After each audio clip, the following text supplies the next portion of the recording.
Hello, friends. My name's Tami Simon, and I'm the founder of Sounds True, and I want to welcome you to the Sounds True podcast, Insights at the Edge. I also want to take a moment to introduce you to Sounds True's new membership community and digital platform. It's called Sounds True One. Sounds True One features original, premium, transformational docuseries, community events, classes to start your day and relax in the evening, special weekly live shows, including a video version of Insights at the Edge with an after-show community question and answer session with featured guests.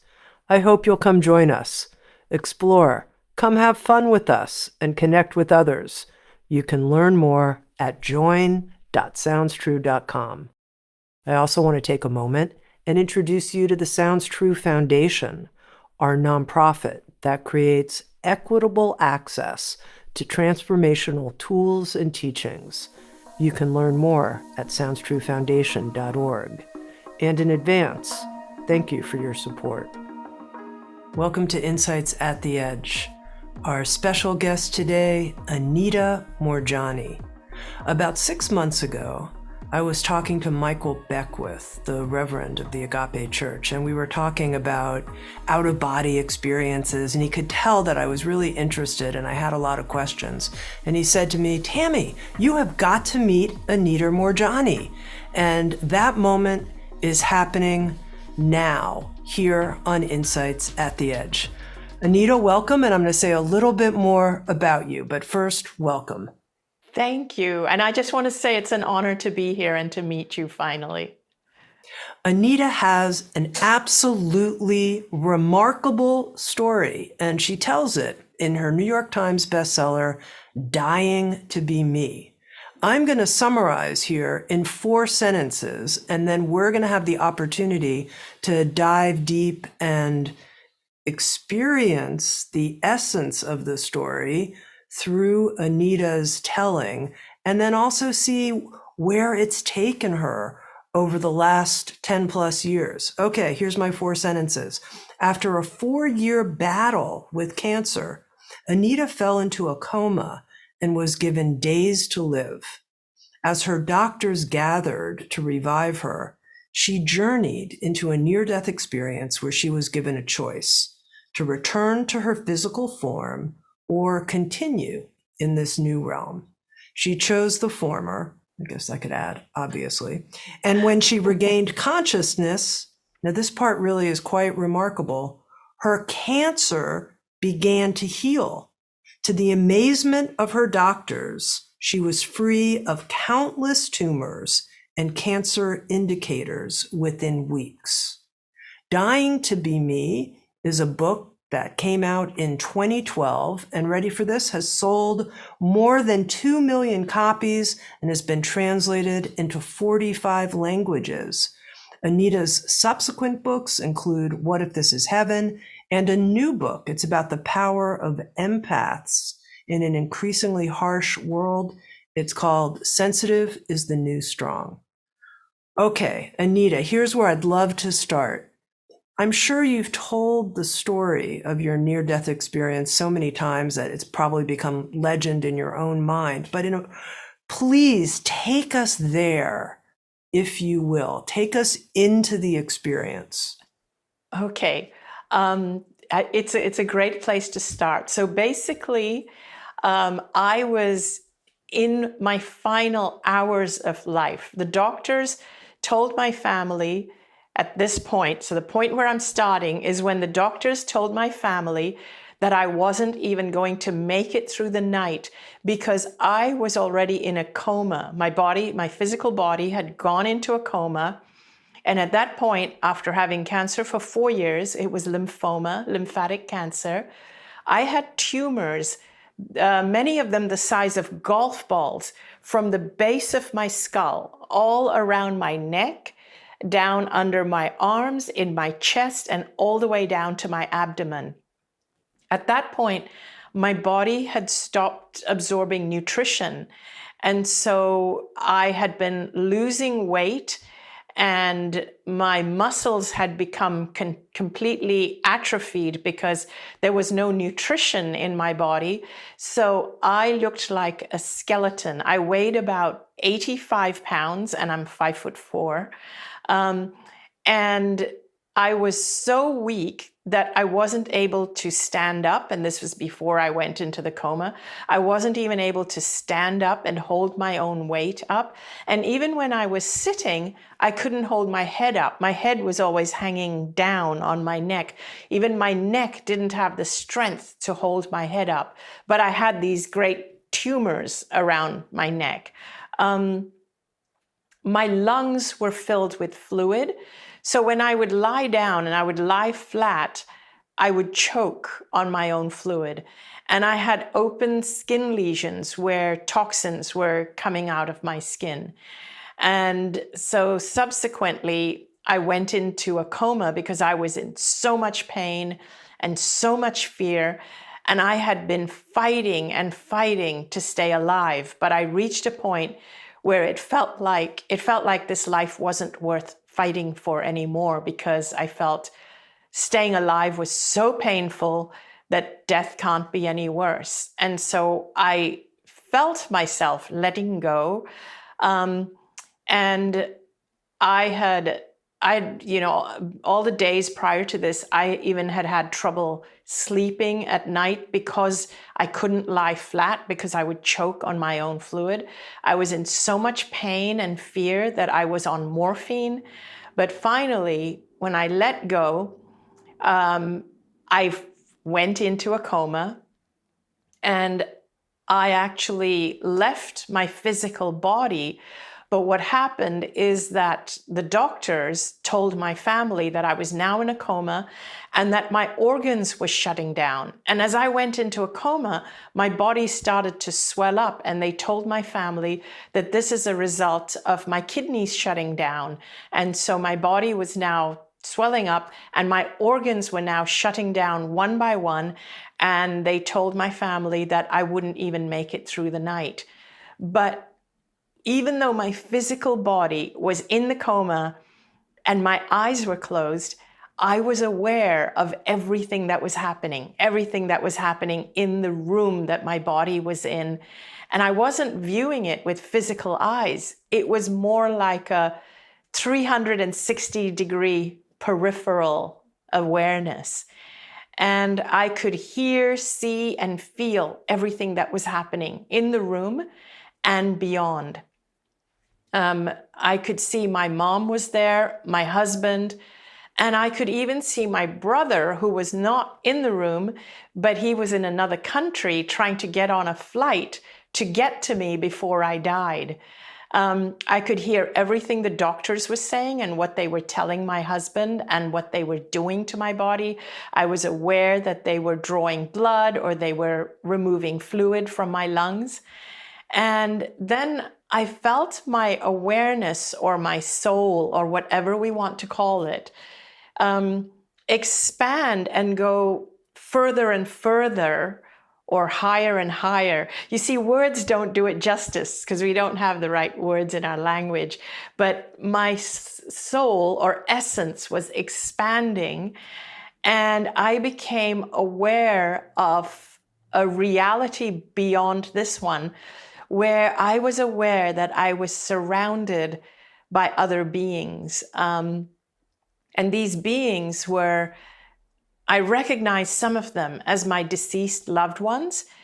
And I felt as though I was just enveloped in this feeling of just pure, unconditional love, just this amazing feeling of unconditional love. And these beings were familiar to me, although I didn't recognize all of them from this life. But I recognized my dad, who had passed 10 years prior, and my best friend had passed 2 years prior from cancer. And there they were on the other side greeting me, among other beings as well. And I also reached what I call this state of clarity, where I understood why I had got the cancer.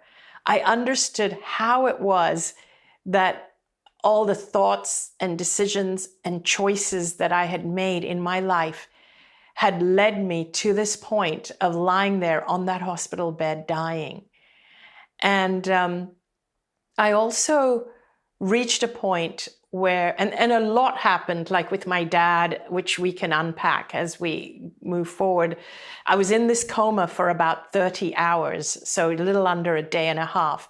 But I did reach a point where I felt as though I was given a choice as to whether I wanted to go back into my physical body or whether I wanted to stay in that realm. Now, no part of me wanted to come back into my physical body because my body was struggling. I had been struggling, and I was in so much pain and fear, and my family were suffering, taking care of me. So no part of me wanted to come back. But I started to become aware that that I, and in fact all of us, are more powerful than we have ever been led to believe. And if I chose to come back, that my physical body would heal. And I started to also understand, and it was my dad who was communicating with me a lot, that I started to understand that if I came back, my body would heal, and that my purpose, that I started to understand that I hadn't completed my purpose yet. And I realized that my husband, Danny, his purpose and my purpose were linked. And if I didn't come back, he wouldn't be able to complete his purpose either. But yet, I wasn't being forced to come back. I still felt that I was being enticed, but not forced. And I felt that if I did not come back here and I stayed on that side, my husband Danny would probably join me not long after because he wouldn't be able to complete his purpose either.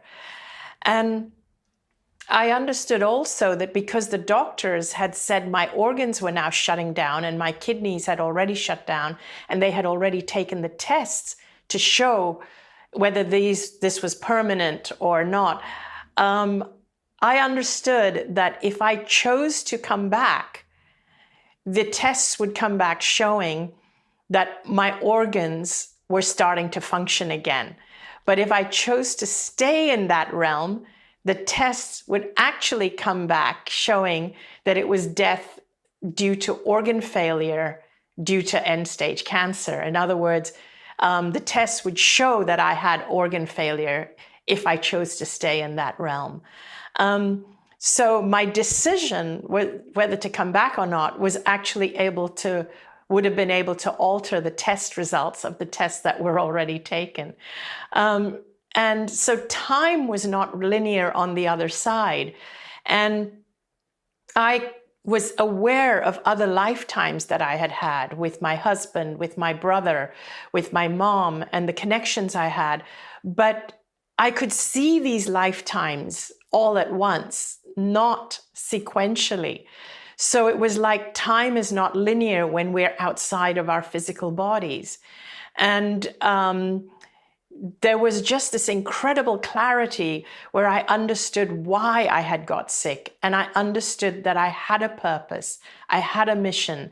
I understood that I was more powerful than I had ever been led to believe. And see, during my life, my dad and I had a very turbulent relationship. And he brought me up with a lot of fear. And my parents are Hindu. And I grew up in a very multicultural society. I grew up in Hong Kong. I went to a British school. Hong Kong is a Chinese city, but I went to a British school with British classmates. And I spoke Chinese. I spoke English, fluent English at school, but my parents spoke to me in our Indian dialect. So I spoke 3 languages simultaneously. But my parents wanted to groom me for an arranged marriage as I was growing up, but I didn't want an arranged marriage. And so I grew up with a tremendous amount of strictness and fear of disapproval, fear of being disliked. And so when I and so my parents groomed me for an arranged marriage, and eventually I did get engaged to someone in an arranged situation. And when I was in that situation, I realized I could not live the rest of my life with this man because I would lose all my freedom. I would have to be a stay-at-home wife. I was not allowed to work. I was not allowed to do anything without his permission and without his approval. I was not allowed to go back and study or anything. And I had these big dreams that I wanted to travel the world. So I ran away from that arrangement, which brought a lot of shame to my family.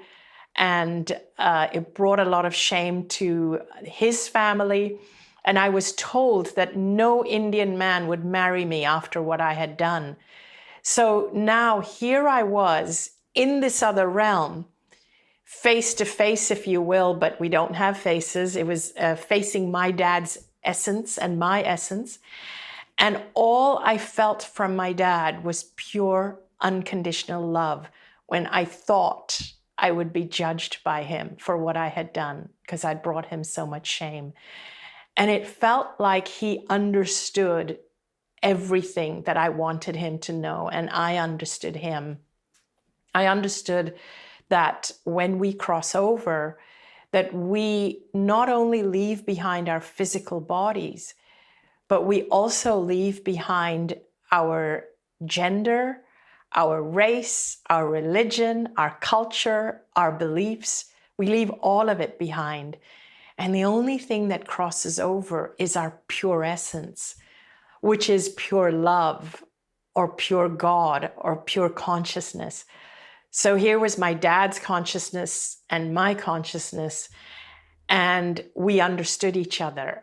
And when you're pure consciousness, there's no judgment, there's only love. And so it was my dad that wanted me to know that I need to go back, that I had a purpose waiting for me, and I had some gifts waiting for me, and that I had suffered enough. And so during my life, it was my dad who had instilled fear in me. And during death, it was my dad who set me free from that fear, because he said, now that you know who you truly are, go back and live your life fearlessly. And that's when I started to come out of the coma. Anita, there's so much in your story that I'm practically, but not actually, jumping out of my skin. But here's what I want to know. You said that you couldn't have met your dad face to face, but it was essence to essence. How did you recognize? What was the form of recognition? Like, oh, this is my father. You know, people say all the time, when you die, you're going to meet these other people who have previously deceased you. And I think, what's that actually going to be like, that meeting? Yes. So what happens is that you recognize them, because it's almost like, and it's so hard to explain, but if you imagine somebody drops a thought into your mind, so you're aware that the physical body is not there, but yet you see it, you are given the visual image of who it is. So you have the visual image, but yet it's not, it's not a physical body. And it's almost like two essences or two souls or two spirits merging. It's almost like if you were to see two clouds of smoke emerging, but each one has full awareness of who the other one is. Like they have the image of who that other one is. And I'm going to say image in their mind, but again, what is mind? And we don't have physical organs. Now, you mentioned that there was your father, there was a friend who had passed recently, some other potential essences that you recognized, and then several that you didn't. And I'm curious to know, once you re-inhabited your body and the cancer healed, what has been your ongoing relationship with these forces of guidance and support for you? Are they present right now? Are you in touch with them regularly? How does that work for you?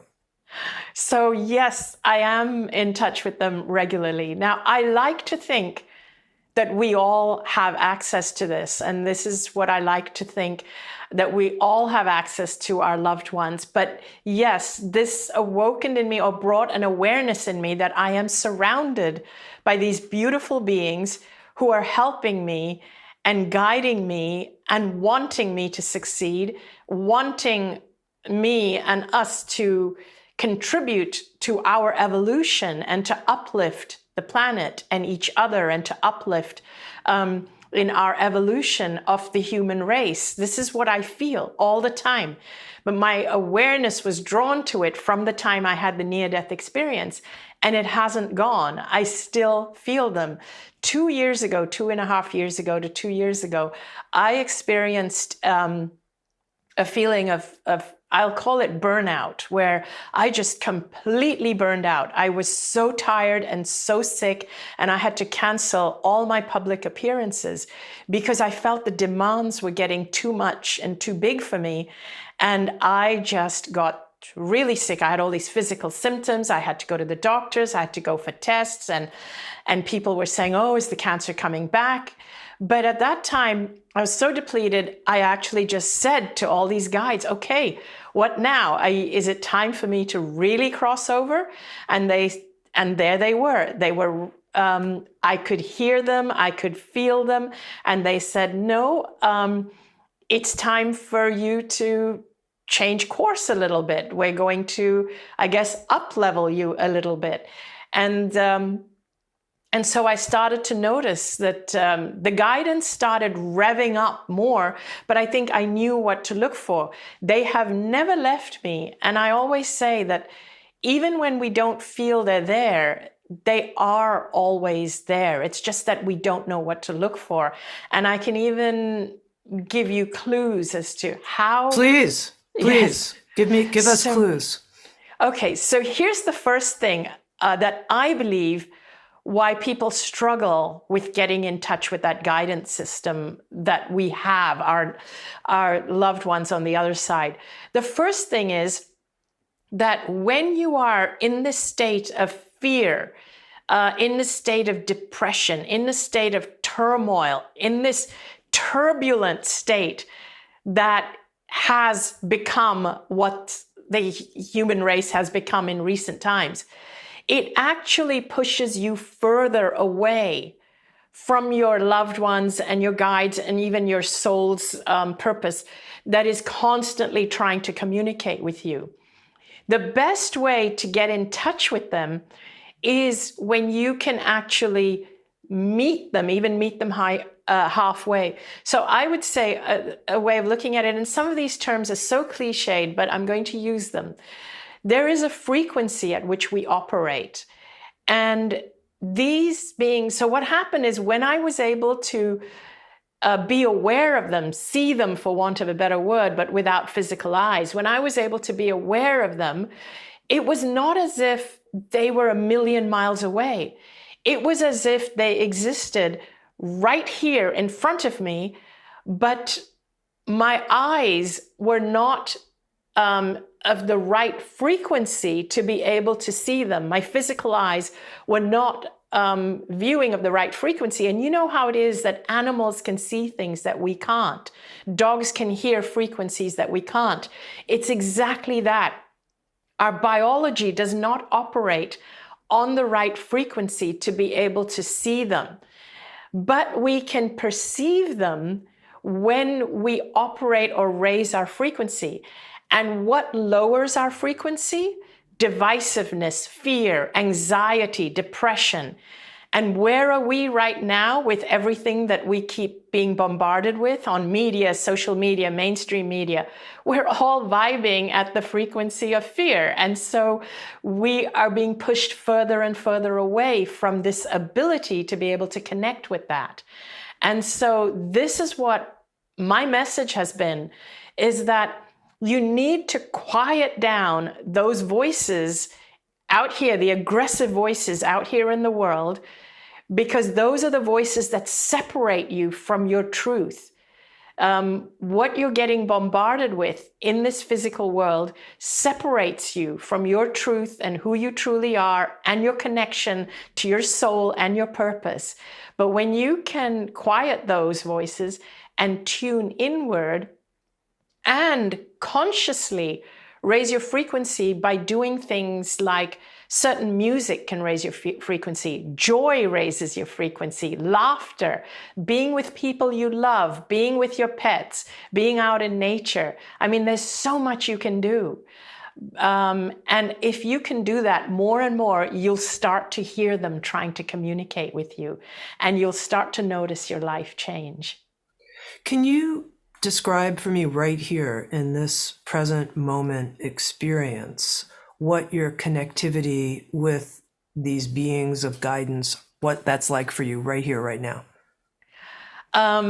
Okay, so let me put it as tangible as I can. I get thoughts dropped into my head like that feel like, aha, I should do this. It's almost like I get confirmation. Sometimes I'm pondering something or questioning something. I'll say, should I go in this direction or that direction? And I will get a thought to an image in my head as to which direction to go.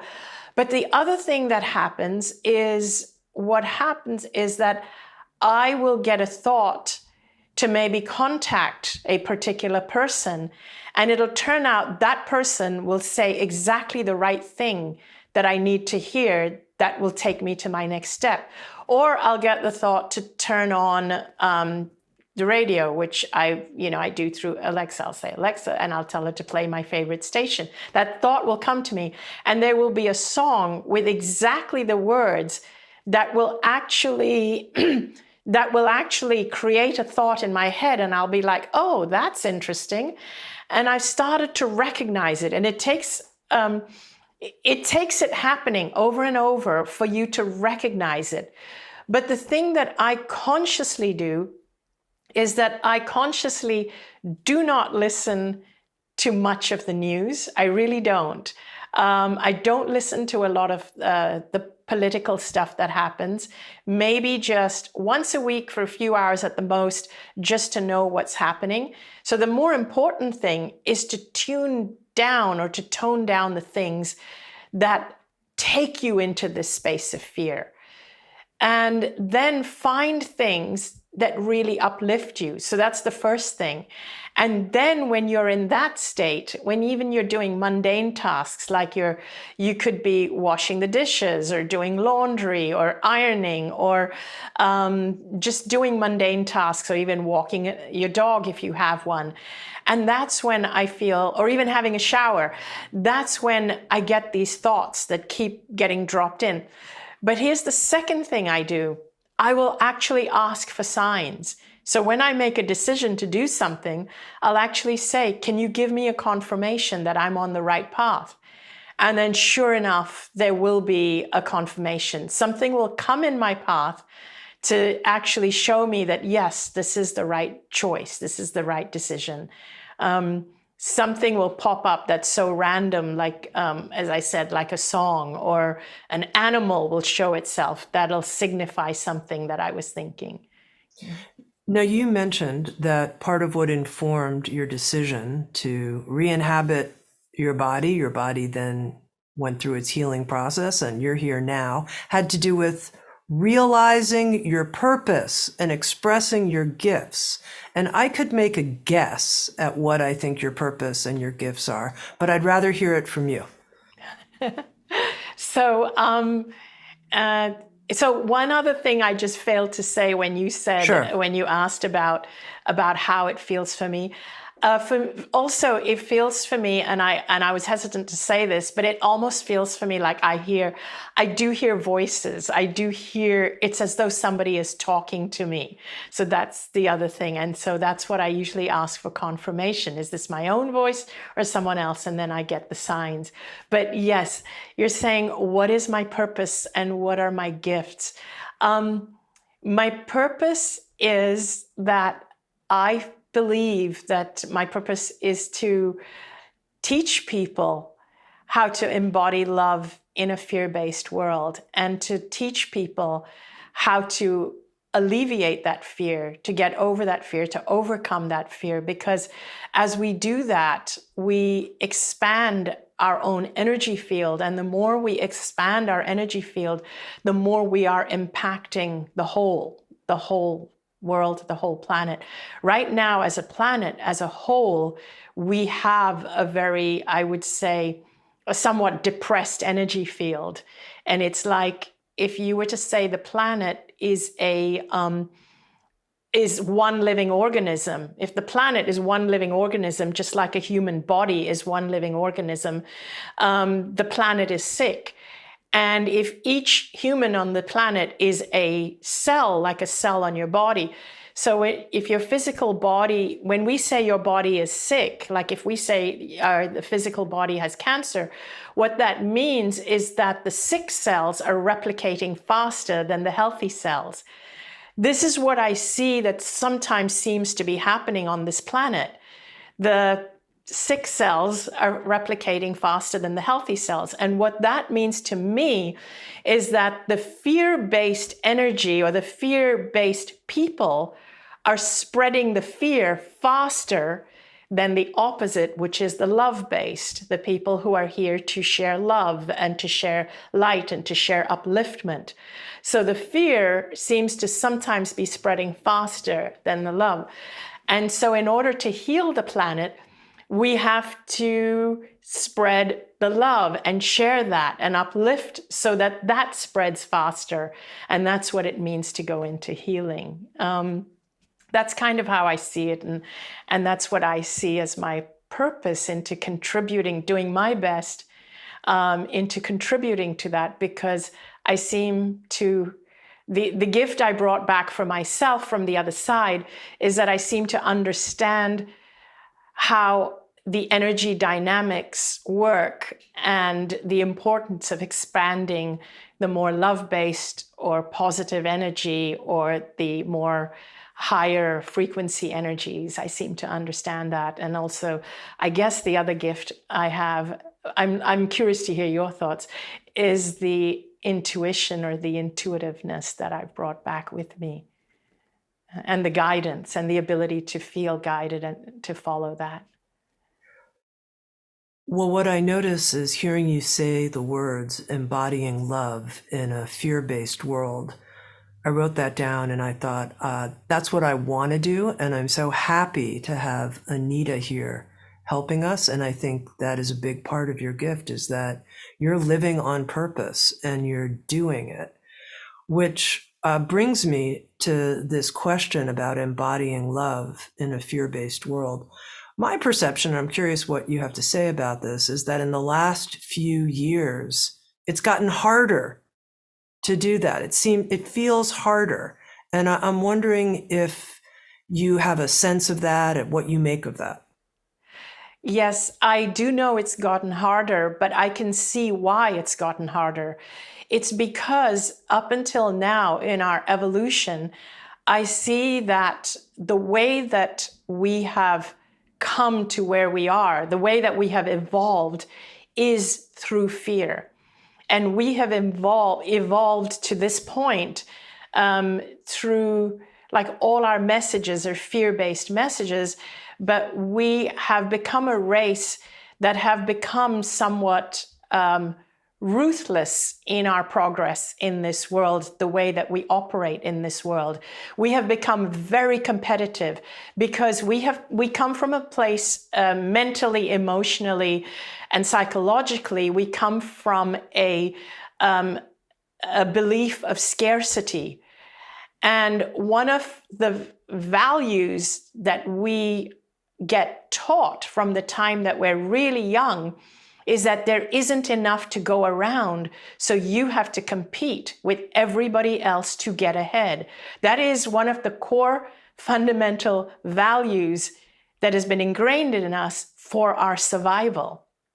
But what we're finding today is that that value is actually leading us to our own destruction, because it has made us competitive. It has made us ruthless in trying to get ahead of everyone because we believe there isn't enough to go around.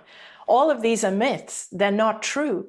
And as a result of this value that there isn't enough to go around, and so we have to get ahead of everyone else, we have to compete with everyone else, and as a result of being ruthless, what's happened is that in this world, we value traits such as ruthlessness and people who win at all costs and competitiveness.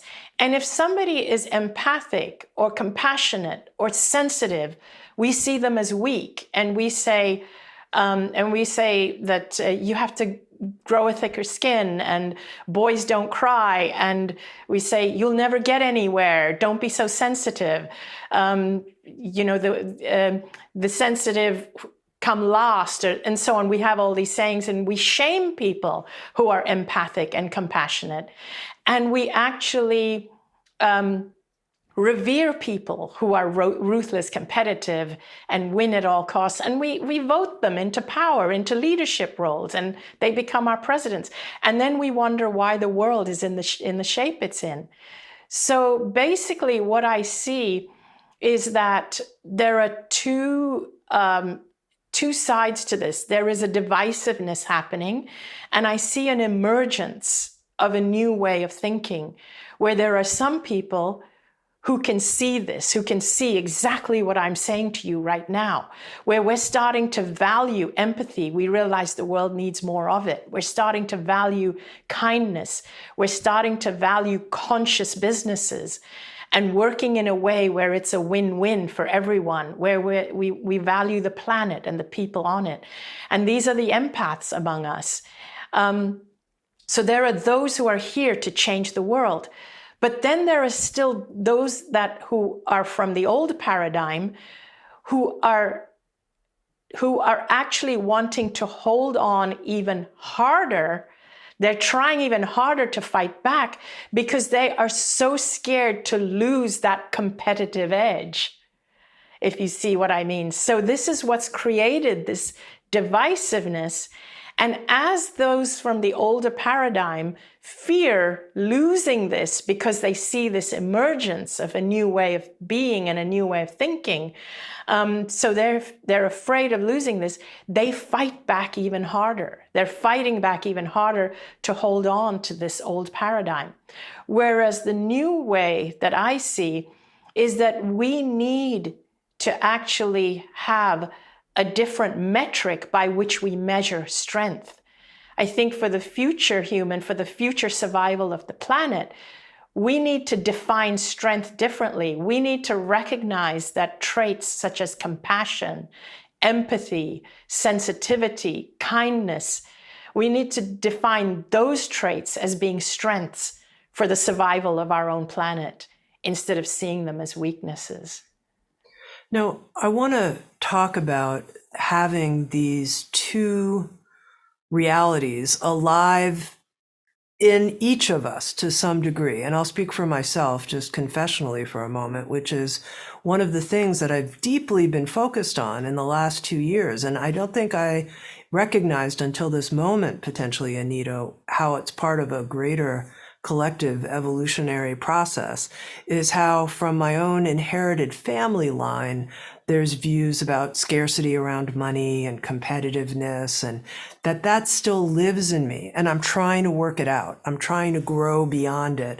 And the part of me that lives in this tremendously creative, compassionate, and abundant world, I want it to become not just 80% or 85 or not. I want it to really take over the whole, but it hasn't.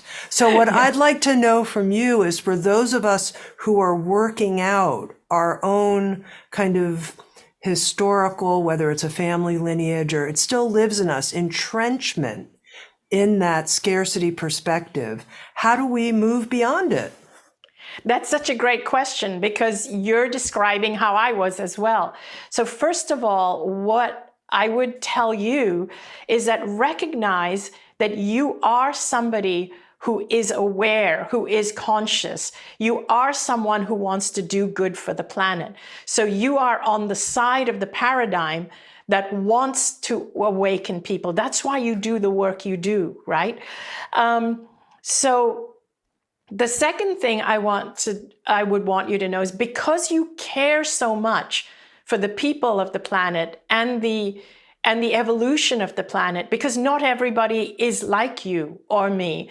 And this is the point. We want there to be more people like you. We want, and this is how we would get to the tipping point, for there to be more people like you. You have to recognize that, in fact, the conscious awareness that you have, even what you just described to me as to what's entrenched in you. And so, of course, you do sometimes have to be competitive to get ahead. But even when you're doing it with awareness. You're doing it with an awareness that, oh, how can I balance this and still help the planet? There's this struggle going on within you. Now, if you were somebody who was really ruthless, who really was what you are afraid of being, they would not even have the awareness you just displayed. They would not care. They would just be about getting ahead. And I'm talking about the people who perhaps have no problems with running a sweatshop and making money off the backs of poor people. There's a lot of that happens in this world.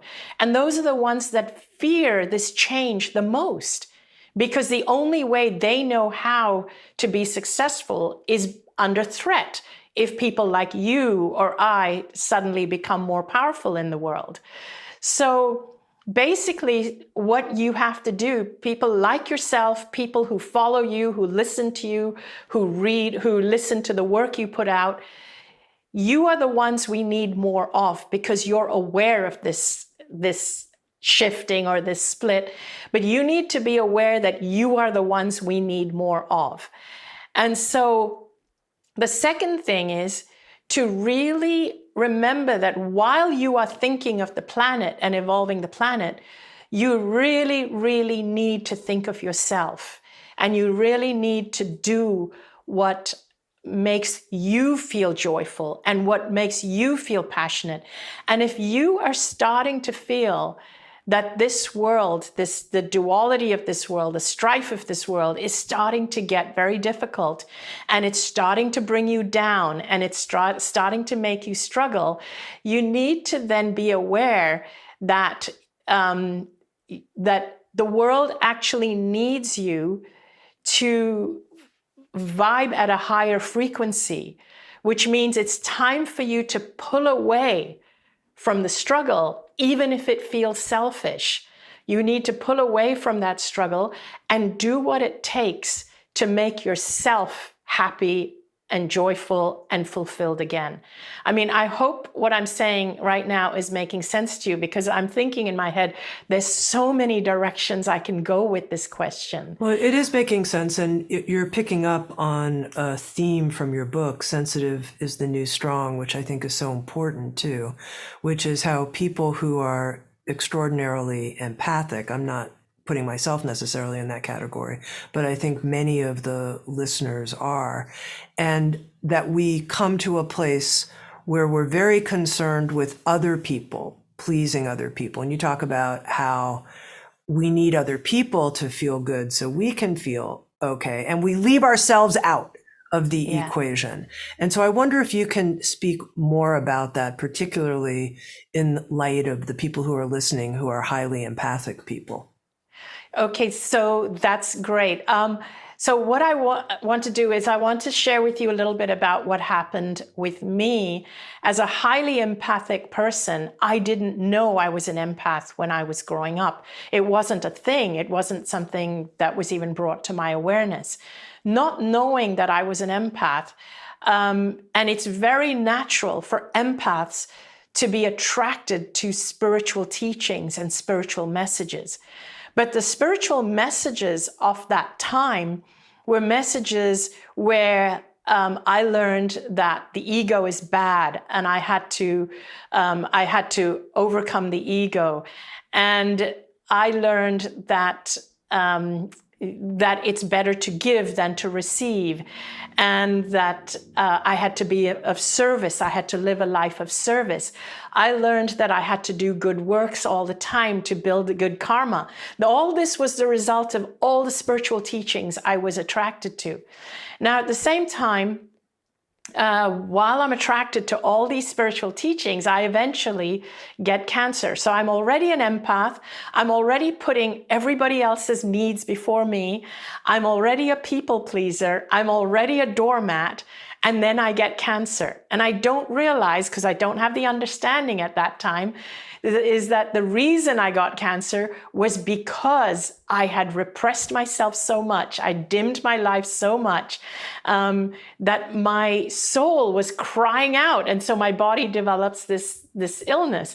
But anyway, not realizing that, I started getting into spiritual teachings and seeing teachers and gurus who told me that it must be my bad karma. The reason why I got cancer must have been my bad karma. And so I had to learn to be more giving and be of more service to everybody and see God in everybody else's eyes to reduce the bad karma. And so here I was completely depleted already, being told to deplete myself even more. And so what happens? I die. And only in death do I realize that my brand of spirituality at that time, or maybe the brand that was current for the world at that time, was actually killing me. And I needed the opposite message.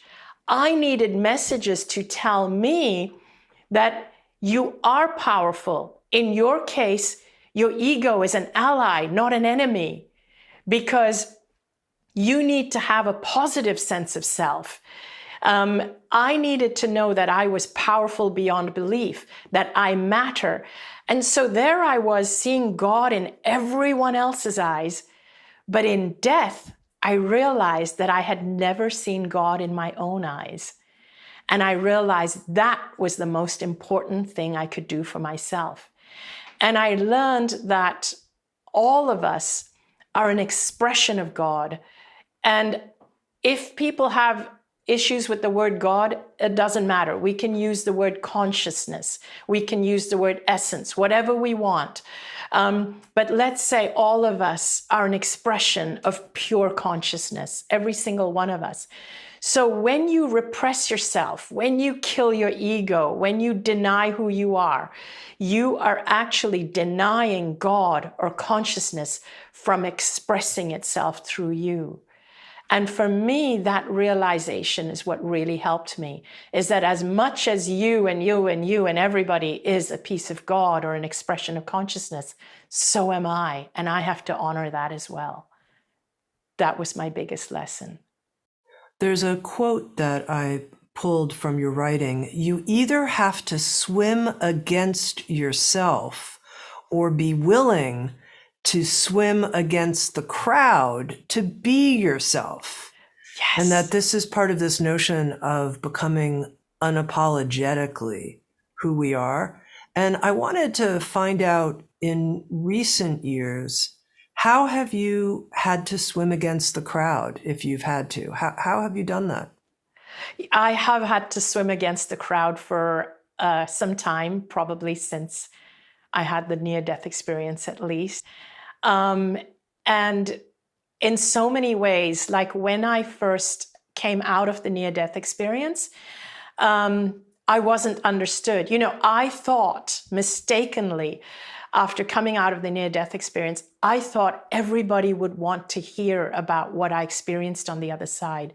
I thought if it healed my cancer, because I healed very quickly after that, I thought if it healed me, surely it's going to help everyone. Surely people are going to be interested so that they can apply it to everyone. But I was really wrong. And I healed quickly, and the doctors said they were amazed. They didn't know what to make of it, but they just put it down to a spontaneous remission. But when I started to say, no, I actually understood what happened. I understood, and I started talking about what I experienced on the other side. And they said, no, that was the drugs playing havoc with your brain. That was your brain coming up with all these stories. And I said, no, I'm sure it wasn't, because it made so much sense to me. It's about truly being unapologetically you and going on a journey to find out who you are, and having meaning in your life and knowing that your life matters. And I mean, there was just so much that I wanted to unpack and share. But even my friends started to say that, no, you have to start living in the real world again. This is all delusional, mumbo jumbo. Because I started to say, you can't work at a job that you hate just to pay the bills. You're here for a reason. Find something where it feeds your soul and start to find your soul's purpose. And people were like, no, you got to get into the real world. We have rents to pay.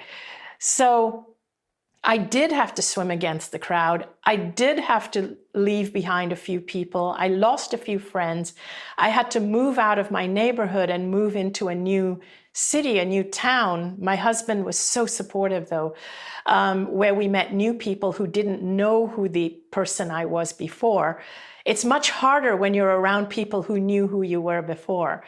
So I had to swim against the crowd. But here's what's interesting. What's happened is, 10 years on, the very same people who said I was delusional, I had to swim against the crowd so that I could be myself, because I was not going to go back and be the person I used to be, because that was the person that got cancer. Those very same people now contact me from who I knew before. And they're like, oh my God, I love your life. I love the way you're living life, and you're helping so many people. I wish you'd help me, because I'm struggling. I'm struggling with the world and with my life. And that's where I have to say to them, I guess you have to be delusional, because that's what they all thought I was at that time. Can you share with us your explanation of becoming someone who merged with this great love, and then your body started changing when you came back? How do you understand the body so quickly responding to this change of state of your consciousness? How do you understand the mechanism behind that? So I see the body, since I've had this experience, I see the body as being a reflection of our state of consciousness. And that's not to say, and I'm very careful about saying this, because immediately that makes anybody who's sick feel like, oh my God, I must be in a terrible state of consciousness. And it feels, I don't want anybody to feel ashamed if they're going through an illness, because even I've had health challenges since then. So when I say it's a reflection, it does not mean that every time you're sick, you're doing something, and because you could be a spiritual teacher and a spiritual leader and you could still get sick. And 2 years ago, I did have a health challenge. So it doesn't mean it never happens. But what I do see is that particularly, I have to say, with sensitive people and empaths, I've noticed a lot of people feel, because they're sensitive, they feel their bodies reacting to surroundings, reacting to their emotions. So basically, our physical bodies react quite quickly to our surroundings. And what it means, it's not your fault, but sometimes it means that maybe you are being too compassionate. You are putting other people too much ahead of yourself. You are being a doormat. In other words, it's not something to be shameful about, but it is something to be aware that it's possible. And so this is particularly if you're an empath and you're struggling with your physical health, it means you really do need to start putting yourself first. So I do see that certainly for myself, my barometer, my body is my barometer into telling me whether I'm following my soul's purpose or whether I've let the louder and more aggressive voices get to me, and it tells me where I'm starting to operate from fear instead of from love. And to me, operating from a place of love means a love of myself, so that I will follow my path and my passion and my soul's purpose. Now, this is a kind of strange question, but I'm going to ask you because it occurred to me when you were talking about the experience itself, and you said that you saw past lives happening as simultaneous lives.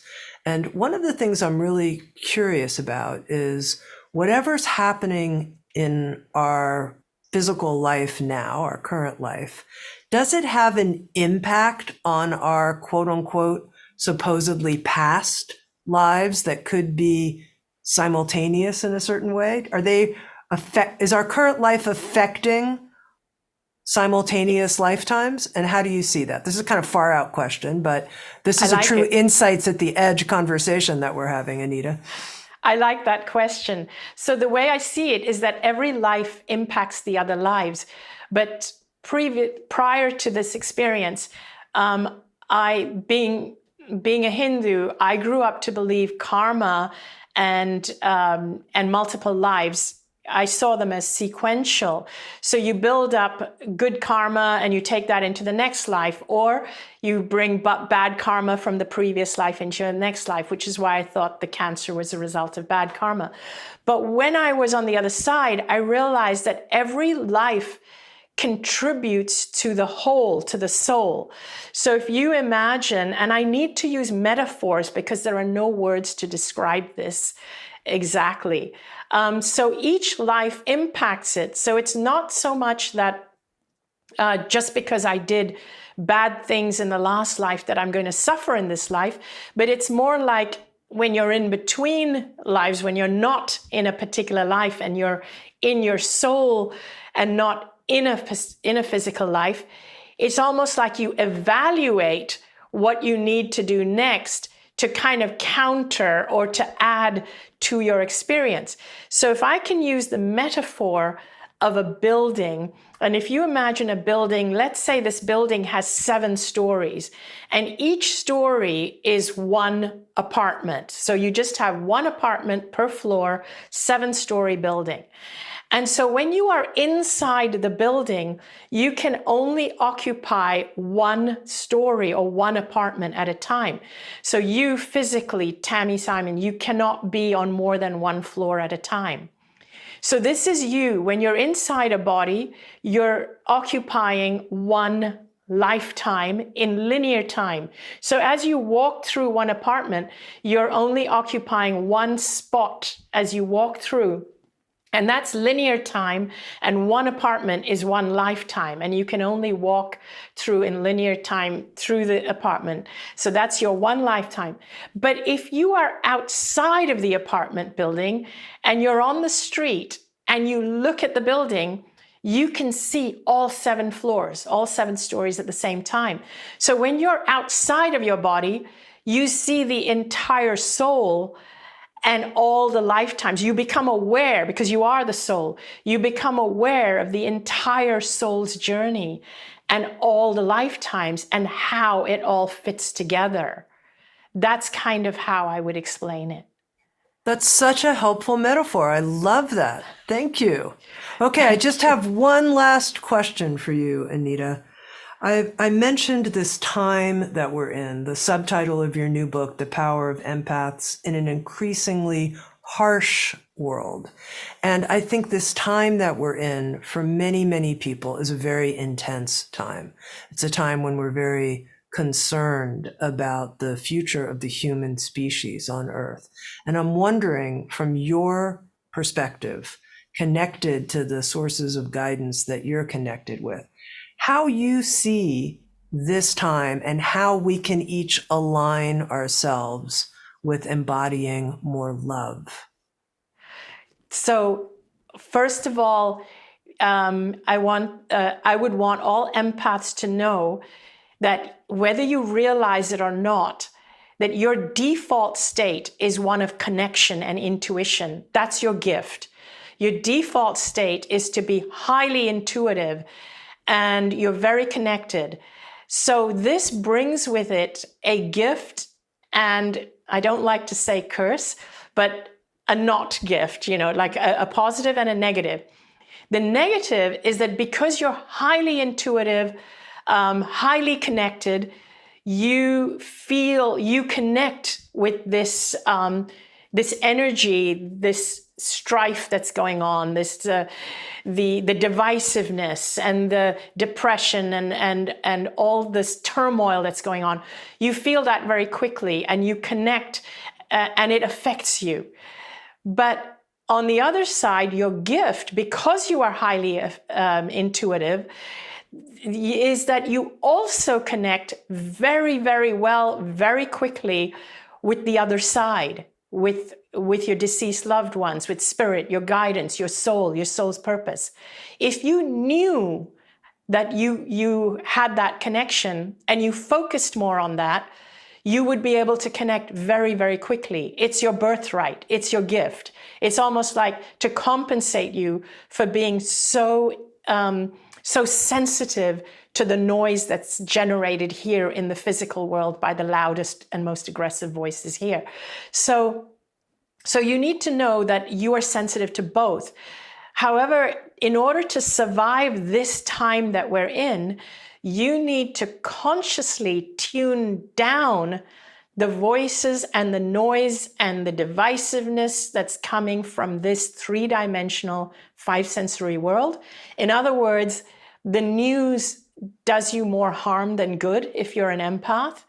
You need to tone that down, and you need to connect with nature more.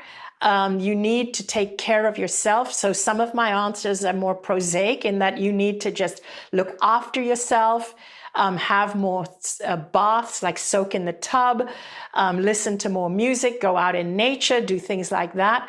You need to do that. And when you do that, you will find the connection and the voices and the tuning into the other side coming to you faster than people who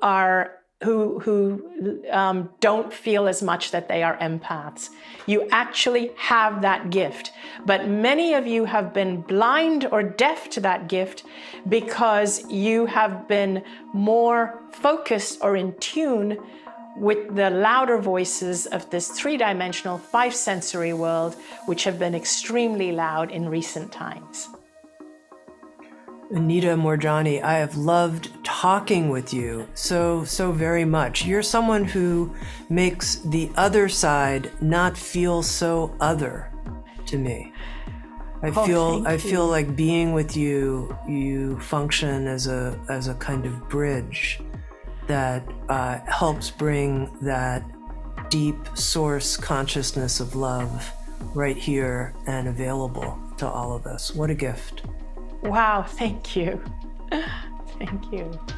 And if you'd like to watch Insights at the Edge on video and participate in the after-show Q&A session with our guests, come join us on Sounds True 1, a new membership community featuring award-winning original shows, live classes, community learning, guided meditations, and more with the leading wisdom teachers of our time.